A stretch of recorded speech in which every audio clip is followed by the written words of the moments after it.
no capítulo 4, Freud já começa a falar de inconsciente, de pré-consciente. Ele não trouxe o inconsciente ainda, mas o consciente e o pré-consciente, que é a primeira tópica dele, né? Então, ele já começava a falar sobre isso, sobre coisas que vão além, né? Existe um texto, né, freudiano, que é além do princípio do prazer, né? Tem o princípio do prazer e depois ainda vai além do princípio do prazer. E aí, tinha uns professores meus na época da faculdade que falavam que tinha ainda o mais além do princípio do prazer, e ainda vem Lacan ainda com mais ideias novas. Então, isso não para. Então, com a metapsicologia, Freud quis trazer isso para a gente. Não para. O psiquismo não para de se desenvolver, não vai morrer isso em mim. Outras pessoas podem discutir isso depois de mim. E eu fiz não chegava a ser um curso, né? Era um curso de psicologia médica. Não era psicossomática, era psicologia médica, que era bem diferente, na Santa Casa. Esse curso existe, é muito tradicional, há muitos anos, e quem ministrava esses cursos, e a gente fazia estágio dentro da Santa Casa, né?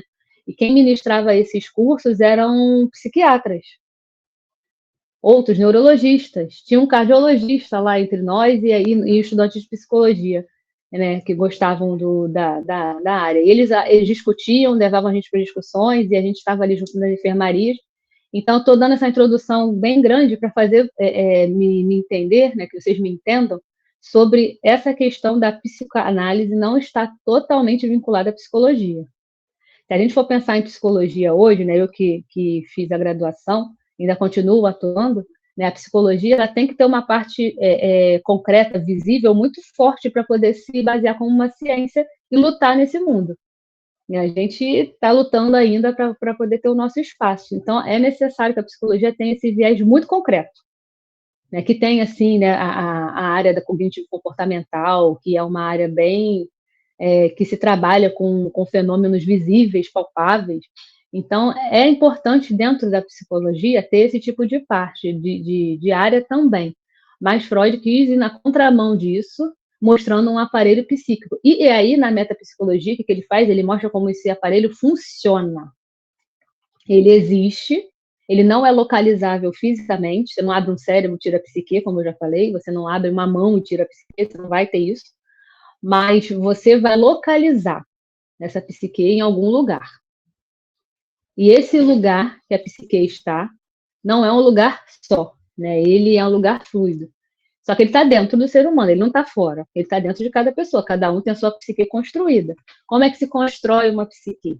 A psique ela é construída desde o momento que existe ali um feto, dentro da barriga da mãe. Existem sensações sensoriais, existem barulhos que acontecem, existem tantas coisas ali que já são aprendizado daquela psique.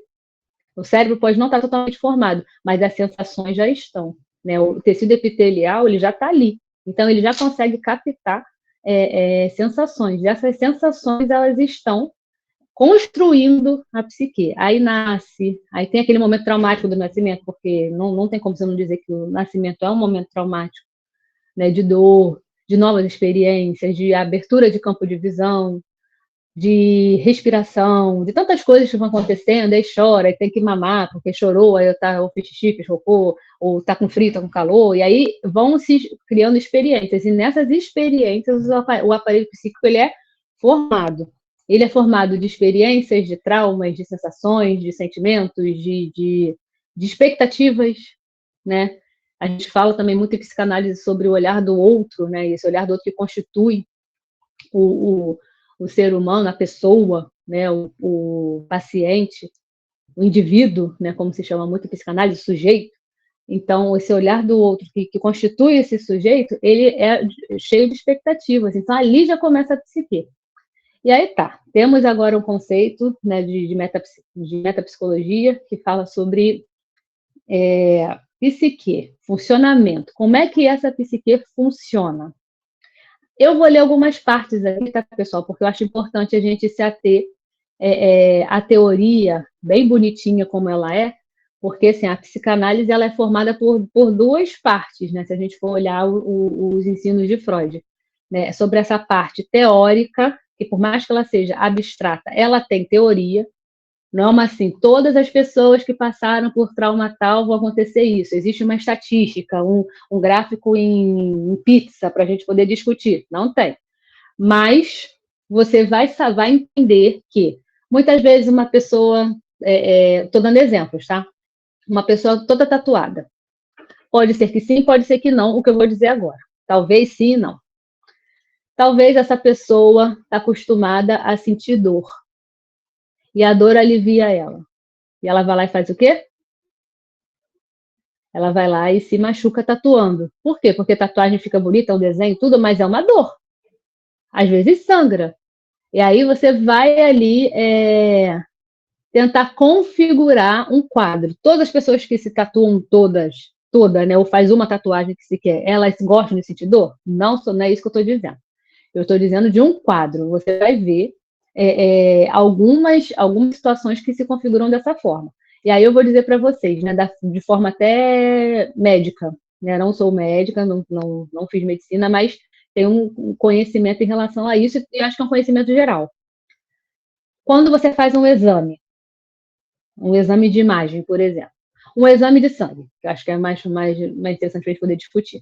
E aí no exame de sangue vai estar lá os índices de colesterol, de hematócrito, de, sei lá, sedimentos da urina e todas essas coisas. Já vou falar sobre isso, Emerson, sobre os masoquistas. Então, assim, eu vou me ater até aqui para poder entrar no meu tema, que eu estou aqui que o tempo está correto. Mas, e podem mandar, tá, gente, por favor, dúvidas, para poder interagir, a gente poder interagir. Então, assim, quando existe um exame de sangue, existem duas coisas ali. O exame, as coisas estão escritas, que são fatos. Sua hemoglobina glicada está a 5. Esse é um fato. Mas tem conjunto de sinais e sintomas. Eu estou reclamando de algumas coisas, são os meus sintomas, a minha queixa, como a gente também chama na psicanálise. Qual é a queixa do paciente? Se queixa disso. E aí você faz um exame de imagem, um exame de sangue, não sei o quê, por quê? Porque aquilo ali vão ser fatores concretos daquilo que a pessoa está se queixando. E aí a pessoa está se queixando de um monte de coisa. E aí você faz vários exames e não consegue encontrar essa coisa. E aí o que o médico faz hoje em dia? Porque isso é hoje em dia, porque isso há um tempo atrás não era realidade, mas hoje em dia os médicos são muito mais abertos para isso. Vasculhou a pessoa de cima a baixo, não achou nada, procura um psicólogo, uma terapia, uma psicoterapia, alguém para você conversar, porque não consegui achar nada. Então, a gente trabalha pela exclusão mesmo. A pessoa está sentindo uma dor, um negócio, uma angústia, aí vai lá fazer um exame de sangue e está com um problema na tireoide. Tem que tratar. Porque o problema na tireoide muitas vezes dá angústia, dá um monte de sintomas, dá sintomas depressivos, né? Acontece isso. Então, assim, a gente trabalha pela exclusão. E aí, Freud vem dizer o seguinte: existem coisas que vão além dos sintomas, dos sinais e sintomas físicos. De você fazer uma radiografia e aparecer lá, de você fazer um exame e ter lá, de você abrir ali um órgão e ver que tem um problema. Existem coisas meta. Por isso a meta psicologia vai além da psicologia palpável da época. Vamos caminhar mais um pouquinho para frente. Né? Então, a metapsicologia ela é fundamental na psicanálise, ela é o fundamento da psicanálise, é onde a psicanálise se torna uma ciência, mas não podemos esquecer que é uma ciência abstrata. Você não vai fazer um exame e encontrar a psique, você não vai fazer um exame e encontrar o id e o ego superego ali, olha aqui, o id e o ego superego estão aqui, como no filme Divertidamente. Ali, tá todo mundo ali. Você não vai ver, porque o filme, né, ele está tratando o quê? De emoções. É raiva, tristeza, é o nojo e a alegria, né? Então, assim, vai ter agora o outro, né, esse ano. Não está tratando de quê? De emoções. Então, você não. O que a gente supõe? Que está no cérebro da menininha lá e lá tem aquelas emoções todas. É isso que a gente supõe. Mas isso não é o real. O real é que aquilo ali está dentro da psique da garotinha. E aí, né, o Elberson falou sobre o masoquismo, né? Sim, pode ser que seja o fato de pessoas que gostam de se machucar, né? Tudo. Aí eu não vou pegar, vou me cortar com uma faca. Vou fazer uma coisa socialmente aceita, que a gente chama também de sublimação, né? A gente vai falar sobre isso, né, no modelo dinâmico do aparelho psíquico, da metapsicologia, que é o masoquismo, ela é uma teoria dentro da questão dinâmica do aparelho psíquico. Como é que funciona a qualidade de satisfação daquele sujeito. Aí ele fez o quê? Ele pegou a pulsão dele e sublimou. O que é a sublimação? É você pegar algo que não é socialmente aceito e tornar isso social. Como? Não é socialmente aceito hoje que a gente vê muitos adolescentes se mutilando. Aí você vê o braço de uma pessoa todo cortada, ai meu Deus, não sei o que, é o desespero. Mas se você vê a pessoa toda tatuada, não. Normal. Né? Ela quis fazer tatuagens e aquilo. Então, assim, isso, como eu estou falando, não é uma regra. Nada aqui é regra, tá? Eu estou falando de situações que a gente se depara no dia a dia e que são reais. Isso faz parte da realidade. Vamos seguindo. Freud teve essa intenção, né, de tirar, de sacar a psicanálise de uma área só, que é a área da psicologia, e trazer isso como um conhecimento de vida humano. Então, né, os filósofos podem discutir a psicanálise, né? Os estudiosos aqui, né? Provavelmente tem o quê? Professores. Eu tenho uma amiga que fez especialização comigo, né, em psicanálise, a pós-graduação, e ela era engenheira. Né? Eu tinha pastores, padres e, enfim, quem gostasse de discutir a psique humana. Então, as pessoas podem ter acesso à psicanálise. Isso é algo que está disponível para todo mundo. Freud quis dizer isso. Pois bem, o que está dentro da metapsicologia? Dentro da metapsicologia, a gente vai encontrar três campos. Esses campos são a topologia, a forma do psiquismo trabalhar de forma topológica, econômica e dinâmica. Essas três formas de agir do psiquismo. Freud começou com a parte da topologia. Né? A topologia ela é dividida em tópicos, e é justamente isso. Né? Não vamos esquecer que ele quer trazer uma forma abstrata, porém teórica. Então, ele vai teorizar tudo isso que eu estou falando para vocês. Topologia, tópicas. A gente sabe que Freud tem a primeira e a segunda tópica. Primeira e segunda tópica. O que a primeira tópica fala? Né? Em 1900, na interpretação dos sonhos, ele já vai trazer uma questão, uma visão topográfica, né? De local, onde se localizam as emoções. De onde as emoções elas advêm? Do pré, que ele chama, né? O pré-consciente, e o consciente. São dois sistemas, grandes sistemas. Depois dele encontrar, né, esses dois grandes sistemas dentro de algum lugar, que é o lugar topográfico, eu vou pensar em geografia, por exemplo, é um lugar geográfico, ele está ali. O psiquismo está ali, e dentro do psiquismo nós temos dois grandes sistemas que operam, o consciente e o pré-consciente. Depois, o pré-consciente vai deixar de ser importante, né? Ele não abandona totalmente, mas vai deixar de ser importante, a gente vai ficar mesmo com o inconsciente e com o consciente.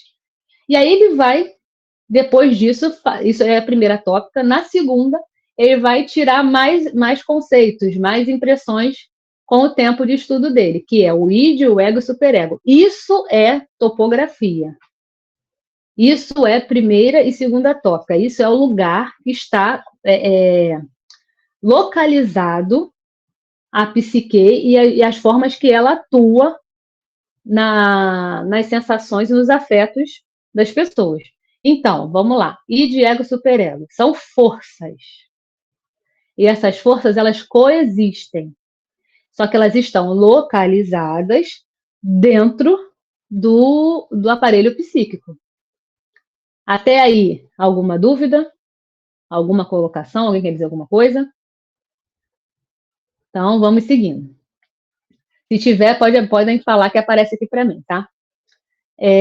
Sobre essa questão de geografia, Freud quis trazer uma visão de aparelho, de representação e de mecanismo. Como é que isso funciona?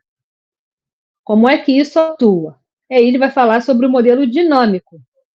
O dinâmico, ele é um modelo que fala sobre... Deixa eu só ver aqui que eu vou virando as páginas, vou me perder. Vamos lá. O modelo dinâmico, ele fala sobre a movimentação. Então, realmente, esse dinamicismo que a mente funciona. Como é que ela funciona? Ela funciona de acordo com o princípio do prazer. A gente vai estudar, vocês vão estudar isso mais para frente, quem não está dentro do nosso curso pode se inscrever e vai entender isso melhor, né? O princípio do prazer. A mente, o psiquismo, ele quer sempre o quê? Satisfazer um impulso. O impulso, ele é que a gente chama de pulsão, né? Depois Freud vai tirar esse termo impulso e vai transformar em pulsão, mas esse impulso, ele é instintivo, é como se ele fosse uma força quase animal. Ele quer ter uma satisfação. Eu quero beber água. É um impulso. É um instinto. Estou com sede. Eu vou buscar algo para beber. E normalmente vai ser o quê? Uma coisa gelada. Se você me der uma água morna, eu não vou querer. Até a mente entender isso, né? O corpo também, de que quer uma água gelada, você vai tomar uma água morna, uma água quente, desde criancinha até você crescer. Eu quero fazer xixi. Se eu quero fazer xixi, nada mais importa na minha vida. A fome vai embora, não é verdade? O medo vai embora, qualquer coisa vai embora, eu quero esvaziar a bexiga. Isso é físico. E as pulsões não são tão físicas assim, porém elas buscam essa tal de satisfação. Então, buscando a satisfação, ela quer o quê? Descarregar essa energia psíquica dela. Vamos falar de pulsão sexual, né? Não de sensual, mas de sexo mesmo. Quem pode entender isso de forma mais prática vai entender que existe ali um desejo, esse desejo precisa ser satisfeito. É só isso. A gente que inventa o romanticismo, um monte de coisa, o amor, aí tem que ter uma pessoa que você ama. A gente, porque a gente não é dissociado desse instinto, a gente tem, né, emoções, sentimentos, a gente tem tudo isso. O que a gente entende disso? Que existe a representação e o afeto. Então, a representação, vamos nesse exemplo, né? A representação, ela está falando sobre o quê? Sobre o instinto puro.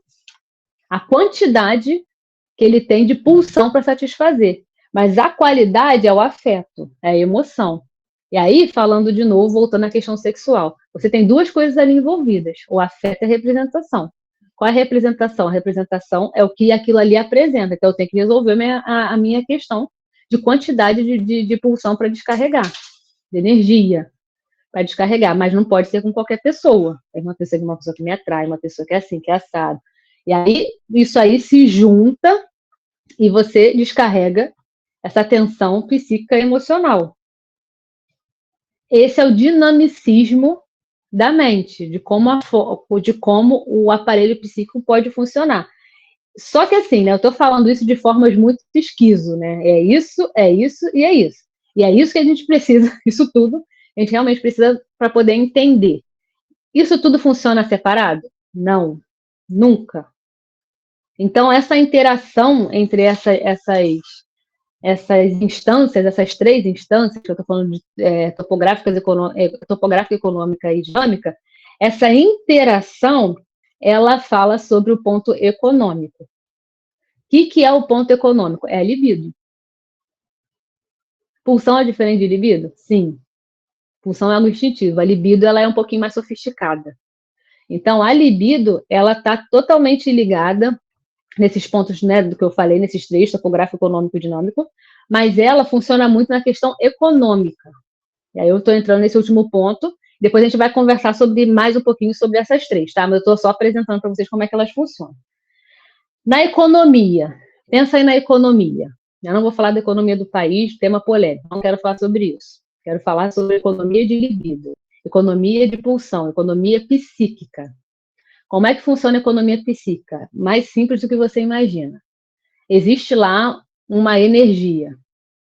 Existe lá um copo que está com água. Esse copo está com água. Mas esse copo aqui de energia, nessa água, na verdade, que é energia, ela não acaba. Ah, eu estou gastando uma energia psíquica, estou nisso. Ela não vai acabar. Ela vai ficar represada aqui, dentro desse copo. Só que eu posso pegar essa água aqui e distribuir em outros copos. E aí eu vou estar o quê? Distribuindo a minha libido. Eu vou estar fazendo com que ela circule em vários locais diferentes. Freud diz que essa é a forma saudável de você viver. É você apostar em vários investimentos, essa palavra pode ser até mais familiar para vocês, né? É você pegar a sua libido e você investir em vários objetos. Com moderações, óbvio, porque a gente não está falando de exagero, a gente está falando de estar saudável. Estar saudável é você estar equilibrado.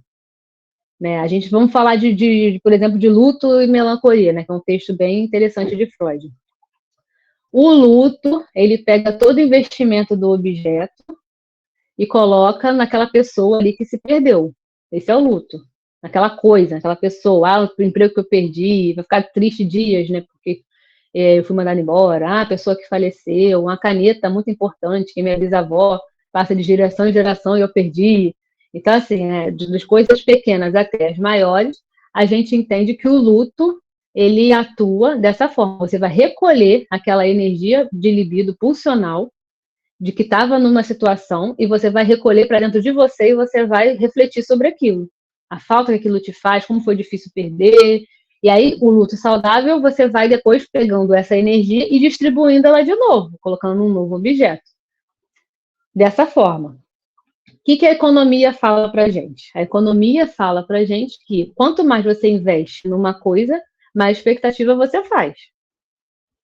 Você hoje tem vários bancos online, né, que trazem muitas promessas de retorno. Né? Deixa seu dinheiro aí que ele vai render, vai fazer, vai acontecer. A gente tem vários. Tem pessoas que têm investimento em vários bancos. Por quê? Porque vai pegando ali o melhor de cada um e economicamente para ela é interessante. O que a gente vai... Falando de economia prática, agora falando de economia dentro do aparelho psíquico. Se você investe tua energia libidinal numa coisa só, você está adoecendo. Seja investir em você mesmo, seja você investir totalmente fora de você.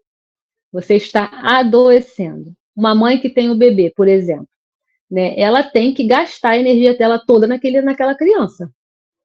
Não tem? Tem, porque senão a criança vai morrer.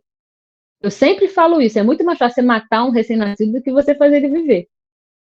Só você deixar ele largado, vai morrer. Fazer ele viver é muito mais custoso, mas isso gasta a libido da pessoa que tá cuidando daquele bebê. Mas é a mãe, né, nesse caso, quando o bebê é criado com a mãe, quando tem a mãe dele, né? Mas a questão é, a mulher precisa fazer isso naquele momento. Por quê? Porque é uma questão de necessidade primária. Ele está ali, a urgência é essa. Mas isso vai durar a vida toda? Não. Isso vai ser para sempre? Não. Esse investimento libidinal tem que ser retirado aos poucos e voltar para a sociedade. A mãe tem que voltar a trabalhar, tem que voltar a dar atenção para o marido, pro companheiro, para quem for. Tem que voltar a assistir a novela dela. Tem que voltar a tomar um banho de qualidade. Coisas simples é necessário fazer. Por quê? Porque você tem que ir tirando aquele investimento libidinal e voltar ele à vida. Porque senão você vai criar uma criança doente, acostumada ali a ser o centro de todas as atenções, nada vai ter barreira ali entre a mãe e aquela criança, então ele vai estar acostumado ali a sugar, né, esse ego materno e não criar o dele, e também a mãe vai ficar aprisionada nesse cuidado. Eu estou falando de uma coisa bem prática, que a gente vai, mas por que nesse caso é assim, naquele caso é assim, porque sei lá, quando nasceu, logo quando era pequeno, perdeu a mãe, aí por causa disso, quer ser a mãe toda poderosa para a criança, ou quer suprir a falta que a criança não tem pai, ou com outras coisas que podem acontecer, mas isso é caso a caso. O que eu estou dizendo é de um grande grupo. E esse grande grupo você precisa investir sua libido em outras coisas. Eu só trabalho. Eu trabalho de 6 da manhã até as 10 horas da noite. O que você faz? Eu só trabalho. Eu só faço isso na minha vida. Está me satisfazendo? Aparentemente está. Aí eu vou começar a juntar as coisas. Né? Economicamente isso está certo? A gente acabou de abrir essa discussão. Não está certo. Economicamente você precisa investir em vários objetos. Com moderação, como eu falei, equilibradamente. Mas sim, você precisa sim acordar de manhã, tomar um café da manhã com qualidade. E aí, se você puder fazer exercício físico, não puder, faz no final da noite. Vai para o seu trabalho. Na hora do almoço, tira o seu horário de almoço. Se você puder estar com outras pessoas no seu horário de almoço, esteja. Conversa outras coisas que não seja trabalho. Vai estudar, vai viver. Final de semana, vai viajar. Então, são coisas para você fazer, várias. E aí, se você pega, não, eu vou gastar toda a minha energia libidinal do meu trabalho, porque é preciso, porque a idade de eu trabalhar é agora, porque um monte de coisa que a gente põe lá em relação a, a desculpas para a gente ter esse tipo de comportamento. E aí tá. E aí você é mandado embora. Como é que sua vida vai ficar? Ao invés de você chorar uma semana, 3 dias, por aquele emprego perdido, você vai querer morrer. Essa é a diferença de você pensar assim, não, minha rotina de trabalho acabou, mas eu vou receber um auxílio-desemprego, financeiramente eu posso conseguir me manter até encontrar outro, por exemplo. Então, mas eu vou continuar minha rotina de exercícios que eu tenho, né, de encontrar um amigo ou outro, né, no horário do almoço, de estudar, eu estudava isso, eu vou continuar estudando. Então, algo da sua rotina vai ficar. Aquele grande bloco do trabalho foi embora? Foi, mas tem outras coisas para você fazer. Ah, meu filho casou. Meu filho resolveu ir morar na Austrália, fazer intercâmbio. Ah, eu vou precisar mudar de cidade, eu não vou poder levar meu filho que estuda, vai ficar com a avó, com o avô, com alguém. Se você colocou toda a sua expectativa, libido, né, vamos falar mais teórico, mais psicanaliticamente, seu investimento todo está naquela situação, naquela coisa, naquela pessoa, quando aquilo é retirado de você, você vai adoecer. Então, o ponto de vista econômico é justamente isso, é a economia da libido. Como é que funciona? Economia não é você economizar só. Da mesma forma que dieta não é você restringir, né, a alimentação. Dieta é o que você come. E economia é como você gasta o que você tem. Como é que você gasta a sua energia libidinal? Como você gasta seu dinheiro? Isso é economia. Não é só reter, não é só economizar. A gente usa a palavra de uma forma meio errada, né? Dieta também. A dieta a pessoa pensa que é só você restringir a alimentação. Não, tem dieta para a pessoa ganhar massa muscular, dieta para a pessoa engordar. Dieta é o que você come durante o dia, economia da mesma forma. É como você usa a tua energia libidinal. Como é que você usa a sua energia libidinal? Faça aí uma reflexão, né? Eu faço sempre a minha. Eu estou investindo muito numa coisa só. Tem hora que a gente precisa, assim, vou parar um pouco aqui outras coisas e vou me dedicar a isso. Mas você tem que entender o seu limite. Como é que você entende o seu limite? Fazendo terapia, análise, né? Porque a gente está falando sobre psiquismo, né? Mente. Então, o psiquismo ele é mais, né, da psicanálise, né? Então, você precisa analisar isso. Então, a gente está aqui no nosso campo de estudo. Como é que você analisa isso? Dentro da análise. Ah, mas eu sou psicanalista, estou me formando, estou estudando pra caramba, sei pra caraca, não sabe nada. Você sabe, talvez analisar uma outra pessoa, mas sobre você é um ponto cego de você mesmo. Então, por isso que é tão importante o tripé da psicanálise, né? A supervisão, a terapia, a análise pessoal e o estudo. Porque você tem 1 milhão de pontos cegos. Então, você não vai saber o limite, meu querido. Você vai tratar todo mundo. Você vai analisar várias pessoas, você vai ajudar muita gente, mas você não vai conseguir se ajudar. Tá? A nossa teoria nos ajuda, sim, a ser mais consciente, a ser mais esperto, né? Ter insights, né? Ser mais sagaz em certas situações, mas não nos ajuda a analisar de forma bem dissecar, né? Os nossos pontos cegos. A gente não consegue fazer isso sozinho. Então, a análise traz isso. Qual é o teu limite? Qual é o teu limite de economia? Você está, aí vamos lá no dinâmico, você está satisfazendo as suas pulsões? Ah, como é que eu sei que eu estou satisfazendo as minhas pulsões? Pensando na dinâmica, né? De como é que funciona essa interação, de como que é a qualidade da minha satisfação. Eu preciso entender o que me satisfaz. Ah, me satisfaz comer um pedaço de torta. Ok, isso é muito objetivo. Mas por quê? Aí você vai parar para pensar. Ah, porque toda vez que eu ficava triste, meu pai me levava numa cafeteria para comer uma torta. Ah, mas tá. Mas ficava triste com o quê? Ah, eu me frustrava, tirava nota baixa, minha mãe gritava comigo, sei lá, não conseguia viajar, fazer o passeio que eu queria, e aí meu pai me levava para comer uma torta. Hoje você é adulto, vai funcionar você comer uma torta? Às vezes está com a diabetes, está diabético, está acima do peso, está qualquer outra coisa. E aí você chegou lá com uma queixa dessa. Eu tenho uma compulsão alimentar e eu não consigo parar de comer doce. Mas por quê? Essa dinâmica de satisfação está onde? E aí, por que você joga essa libido toda, essa energia pulsional que você tem nesse ato? E aí você vai voltando e vai usando tudo isso que a gente está aprendendo agora para poder analisar aquele psiquismo de forma bem objetiva e clara, gente. Só não tem um exame, né, que você vai lá e vê tudo que está lá, mas você vai conseguir enxergar isso de forma abstrata, mas você consegue observar. O nosso objeto de pesquisa, né, que é o ser humano, que é o indivíduo, que é o sujeito, ele está ali na nossa frente. O que ele diz é real. Pode não ser verdade.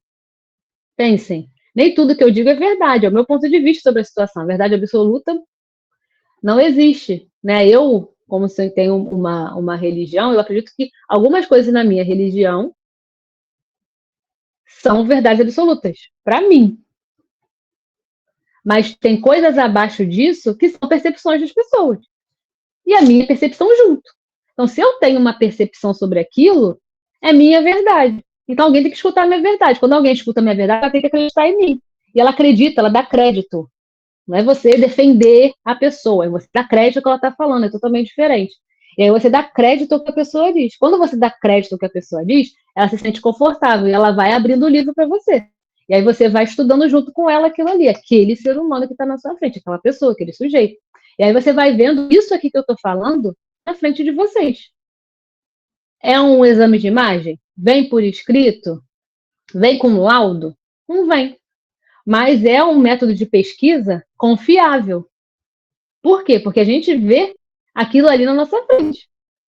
Tem gente que fala assim: se você acreditar, aconteceu, se você não acreditar, aconteceu também. É desse tipo.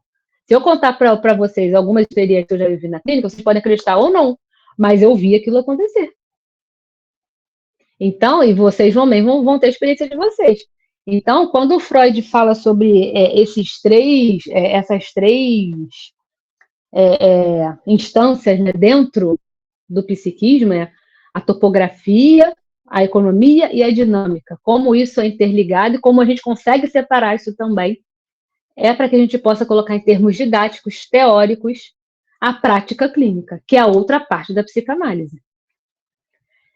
Fala sobre o setting, né, que a gente também estuda isso dentro do nosso curso, sobre como o psicanalista tem que se portar, sobre associação livre, sobre transferência. Então, sobre essa parte mais prática da psicanálise, Freud mostra para gente que existe uma parte teórica que a gente tem que juntar as duas coisas. Se a gente não juntar essas duas coisas, a gente não está fazendo nada, a gente não está fazendo psicanálise nenhuma, a gente não está fazendo serviço nenhum. Mas se a gente junta as duas partes, teoria e prática, você está fazendo uma psicanálise. E fazendo a psicanálise, você vai entender todo esse dinamicismo que o psiquismo ele funciona. Então, existe um lugar topográfico, geográfico, existe um lugar. Você consegue ver ele? Não, mas ele se manifesta através da fala. Então, isso é o bonito da teoria, né? Se a gente pode resumir, né, o que a metapsicologia traz para a gente, né? Que eu já falei que o meta, né, o mais além, né, é o que está além do que a gente consegue enxergar, é o psiquismo da pessoa. Você olha para uma pessoa e fala assim, pô, aquela pessoa ali forte, né? Você vê, parece nada bala, né? Tem uma apresentação, é isso, é aquilo, um monte de coisa. Você vai lá enaltecendo. Aí você vai lá e se você é uma mosquinha e participa ali da análise dessa pessoa. A pessoa está lá no psicanalista, aí você é uma mosquinha e vai lá investigar, vai lá ouvir. Talvez você nem admire mais tanto essa pessoa assim. Mas ela está falando de quê? Do que a gente não consegue ver. Mas a gente consegue estar presente. Você consegue palpar isso? Consegue. Mas você consegue isso num trabalho de análise. Não é qualquer pessoa que vai tirar essa parte íntima do outro, que é o psiquismo. E esse psiquismo fala sobre traumas, decepções, alegrias, percepções, desde da concepção desse ser humano. Então, isso existe sim. Quem falar para vocês, porque a psicanálise não é científica, a psicanálise. Não, para mim, isso é uma falácia muito grande, é uma mentira. Por quê? Porque eu estou ali, estou vendo. Se você quer presenciar isso, você vai para dentro do set analítico e atende uma pessoa. Estuda, obviamente, e faz a prática. E aí, na prática, você vai ver, caramba, parece até que é brincadeira se eu falar isso para alguém, eu falar isso na minha supervisão, como é que as coisas estão interligadas.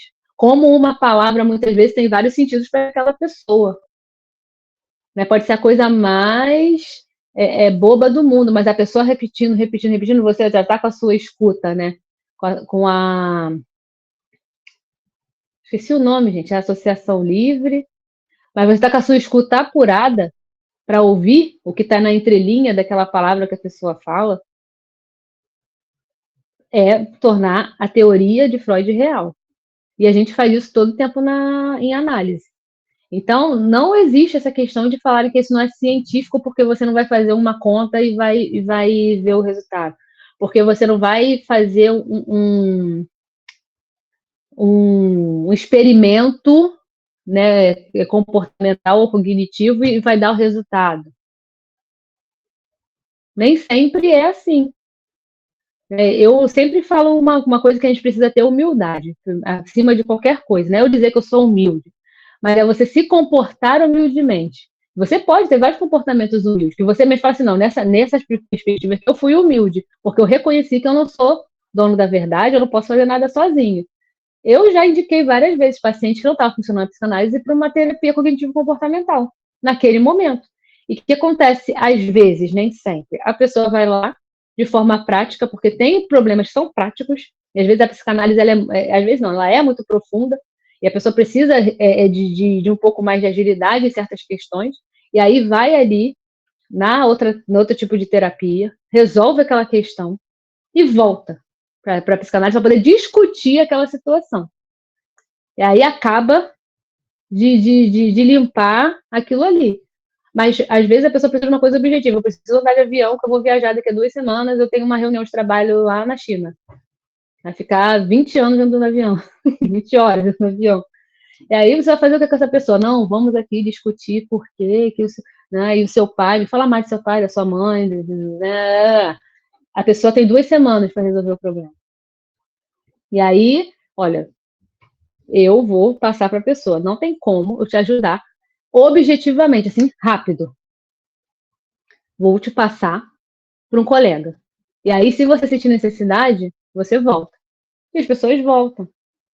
Então, toda a terapia, que eu quero dizer para vocês, para a gente poder já ir encerrando, toda terapia tem o seu valor.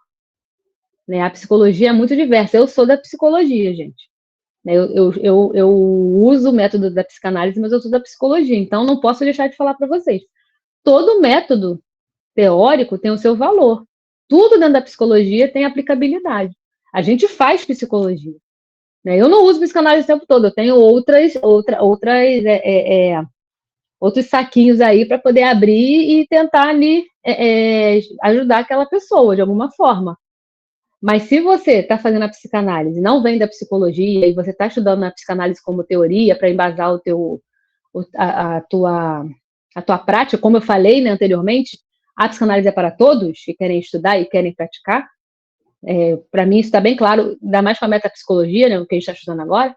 Mas se você tem a psicanálise como teoria e você estudou a psicanálise, e você sentir que a psicanálise não tá tendo o efeito esperado ali para você e para a pessoa está se frustrando, você também está se frustrando, Na sua supervisão você está falando sobre isso, não está se sentindo bem, na sua análise você está falando sobre isso, não está se sentindo bem, encaminha. Mas isso não quer dizer que a nossa teoria não seja científica. É isso que eu gostaria que vocês entendessem hoje, que a metapsicologia traz estatuto de cientificidade para a nossa teoria, para a teoria que a gente acredita. Então, a gente acredita que existe o psiquismo, a gente acredita que dentro do psiquismo existem três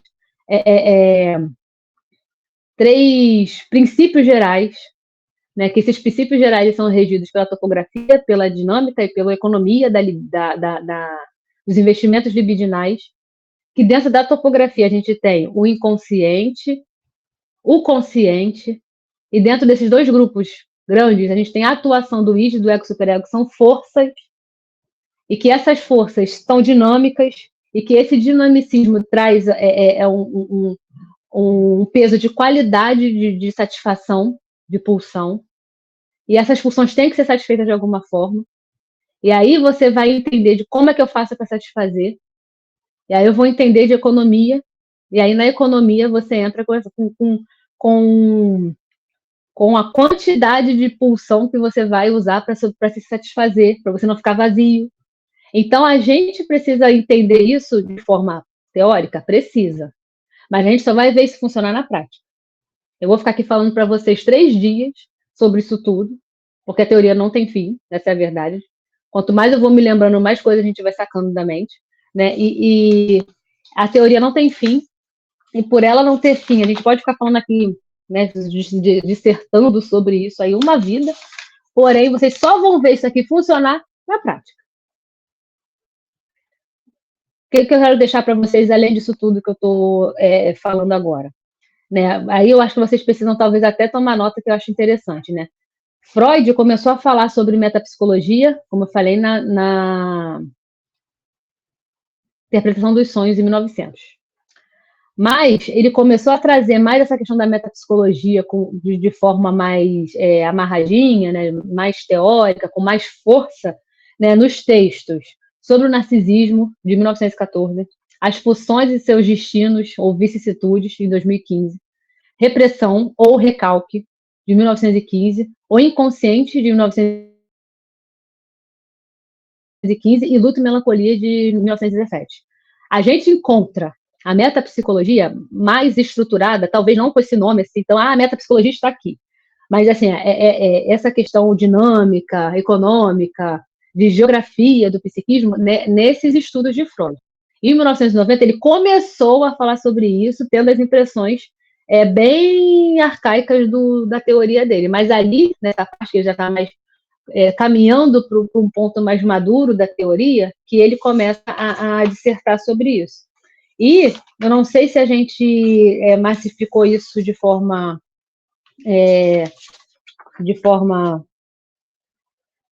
mais a se entender, né?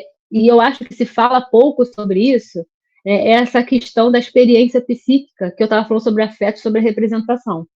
Né? A gente, no inconsciente, para poder amarrar tudo que eu estou falando agora, né, lá na tópica, na primeira tópica que fala sobre inconsciente e pré-consciente, né, o Freud vai falar muito sobre essa questão do afeto da representação, tanto que ele faz até uns esquemas meio que matemáticos, né, que é a parte que eu não gosto, mas que existe, né, dentro da psicanálise também, né, de ele mostrar assim, né, com conta, com não sei o que, um monte de coisinha lá, que não é minha praia, mas assim, né, é o afeto e a representação. Eles dois, falando de experiência, de sensação, eles são unidos no inconsciente. Só que para ele passar da barreira inconsciente para a consciência, muitas vezes esse afeto e a representação eles são inaceitáveis para o nosso psiquismo. Então, nessa passagem, eles se rompem. E aí eles ficam soltos. Tanto que se fala dentro da teoria da psicanálise sobre a questão de afetos soltos. Você sente coisas, mas você não sabe dar um nome para aquilo. A representação é o nome. Então você sente, mas você não sabe dar o nome. E aí você está no processo de análise. E aí você, porque eu sinto isso, aí por cargas d'água ali durante o atendimento, o analista consegue transformar, né, porque o analista não é nada mais do que o grande catalisador do processo.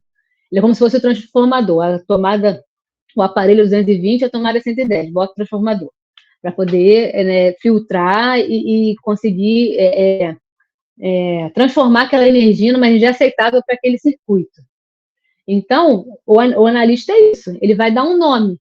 A gente precisa nomear. Por que quando você nasce você tem um nome? Né? Você pode ter um número só, CPF a sua identidade, por exemplo. Quando tem um nome, aquele nome tem uma representação. Então, a representação, o nome é importante. O que você está sentindo é angústia.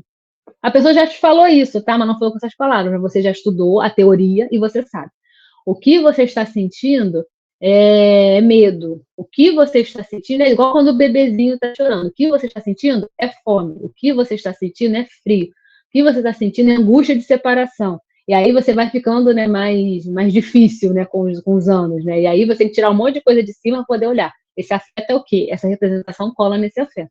E aí, quando isso acontece, essa quase um Power Ranger agora, assim, né? Quando esse afeto se liga aí, essa representação, a mágica acontece. Você consegue desmistificar aquilo ali junto com o paciente, óbvio, os dois em trabalho, e aí aquilo ali se torna real, consciente. E aí você dá um nome para aquilo. E aí, qual é o destino dessa pulsão? Tem o texto de Freud, né? Pulsão e suas vicissitudes, né? Os seus destinos. Era instinto e suas vicissitudes, pulsão e suas vicissitudes, agora pulsão e os seus destinos. Né? Vai mudando um pouquinho a nomenclatura para a gente poder entender melhor.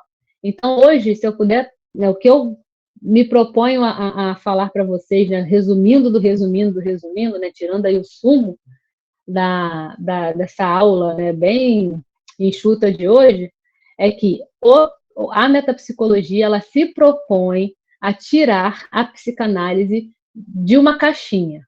A psicanálise não é de ninguém, tá? Não é minha, não é sua, não é só de Freud, porque tem muitos teóricos, não é só da psicologia, não é da psiquiatria, é da área da saúde, porque está falando de saúde, mas não se propõe a ficar aqui dentro.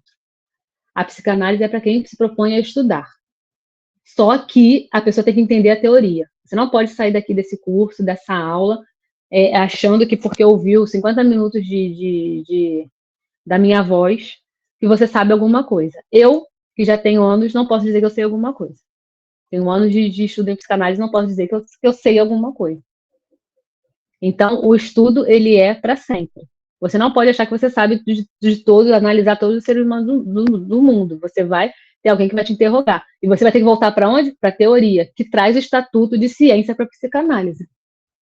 Então, se você não vem de base de psicologia, como eu, e você tem uma outra formação, e está aqui buscando, né, essa complementação para você ter uma prática, ou para você ter uma análise crítica, né, maior do mundo, das pessoas, da sua vida, você precisa entender que a teoria é super importante e ela nunca vai poder deixar de ser visitada. Então, é o compromisso que a gente faz com a psicanálise. Se você quer que a sua teoria seja a teoria que você escolheu para trabalhar, para ver o mundo, né, essa forma de enxergar as pessoas e o mundo, seja respeitada, é na metapsicologia que a gente encontra esse respeito. É o respeito de teoria, de ciência que a psicanálise precisa ter. Alguém quer falar alguma coisa? Calei a boca de todo mundo, meu Deus. Tudo bem. Então, assim, isso prova que vocês agora não têm mais dúvidas, vocês têm dívidas.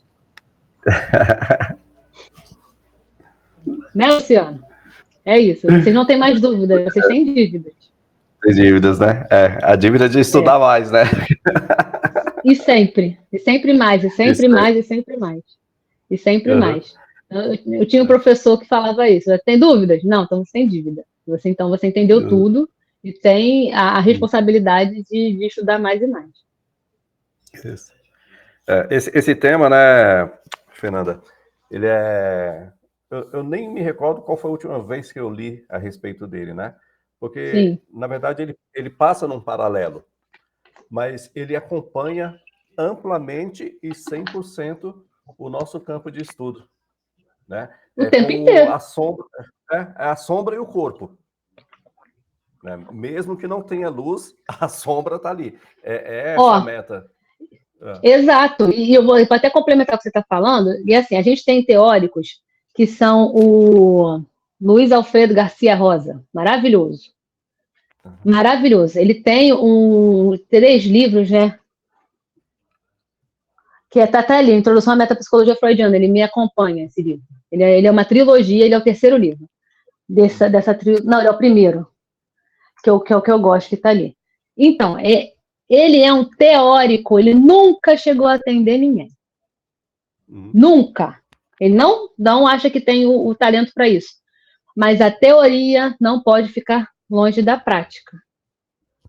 Então, ele vai pegar a prática freudiana de quem já escreveu e vai escrever ali e vai colocar o ponto de vista dele sobre a teoria. Mas quem quer praticar não pode jamais abandonar a teoria. Então, é a sombra, sim. É a sombra da prática. Você vê ali a pessoa atendendo, bonitona no consultório, faz selfie, o que está atrás dela? A teoria. Tem que estar ali, ó, toda ali te acompanhando. Exato. E esses 3 pontos, né? Tanto a topografia quanto a economia e a dinâmica, elas também estão interligadas. Né? Sim. Cada psique dá a dosagem de acordo com o momento do dia, de acordo com a vida, de acordo com o meio social, de acordo com a necessidade, Isso. de acordo com as emoções, com tudo que o cerca. Né? Então, eu dou um peso maior para determinado ponto. Né? Mas, assim, elas também estão amplamente interligadas, não estão desassociadas. Eu sou totalmente economia, né? Eu sei fazer as divisões emocionais certinho. Não, elas trafegam entre si. Isso, sim, perfeito. E é isso que é o início, tá? Vocês fazem o resto agora. Vão correr atrás, vão estudar e vão e vão entender um pouquinho mais sobre isso, porque esse é o manual que vocês vão ter para poder estar em contato com os pacientes de vocês, os sujeitos, os clientes, como vocês queiram chamar, mas a pessoa que vai estar ali, aquele ser humano. O que traz o status de sujeito e de indivíduo para cada um é como o psiquismo de cada um funciona. Então, isso aí é a prática. E a teoria é que isso existe em todo mundo. Tá, pessoal?